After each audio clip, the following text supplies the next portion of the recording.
Today, the bond between our peoples that she symbolized is stronger than ever. Our nations share more than just a common language and a common history. We also share common interests and a common perspective on the important challenges of our times. That we help that country to go from being a failed state, failing its region. We agree that the Palestinian leadership must order an immediate and effective ceasefire and crackdown on terrorist networks.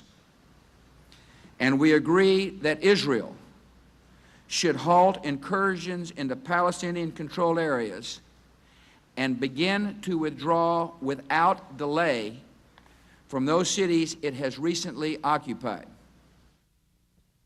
No linkage there. There is a reason why United Nations resolutions were passed, 9 of them. The bloodshed and the carnage and innocent people dying, in the end, is not a solution to this issue. So I believe that Israel will heed the words of President Bush and will do so knowing that he speaks as a friend to Israel.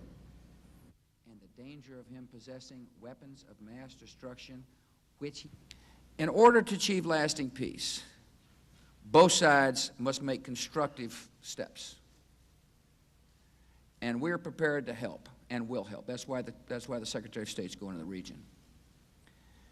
But Chairman Arafat has failed in his leadership, and he's let the people down. He had opportunity after opportunity to be a leader, and he hasn't led. And I'm disappointed. I'm just thinking of how I introduce mine now. Would the region, the world, and not least the ordinary Iraqi people, be better off without the regime of Saddam Hussein? The only answer anyone could give to that question would be yes.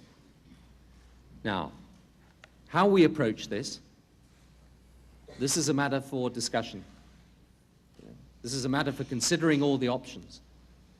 But a situation where he continues to be in breach of all the United Nations resolutions, refusing to allow us to assess, as the international community have demanded, whether and how he is developing these weapons of mass destruction. Doing nothing in those circumstances is not an option. No linkage there. There is a reason why United Nations resolutions were... He's a man who obviously has something to hide. He told the world that he would show us that he would not develop weapons of mass destruction. And yet, over the past decade, he's refused to do so. And the Prime Minister and I both agree that he needs to prove that he isn't developing weapons of mass destruction. I explained to the Prime Minister that, the policy of my government is the removal of Saddam, and that all options are on the table. Maybe I should be a little less direct and be a little more nuanced and say we support regime change. That's a change, isn't it? A change in policy. No, it's not really not. The regime change was the policy of my predecessor as well. And your father? I can't remember that far back, but it's certainly the policy of my administration. This issue of weapons of mass destruction has got to be dealt with. And the reason for that is that what happened on the 11th of September was a call to us to make sure that we didn't repeat the mistake of allowing groups to develop destructive capability and hope that at some point in time they weren't going to use it.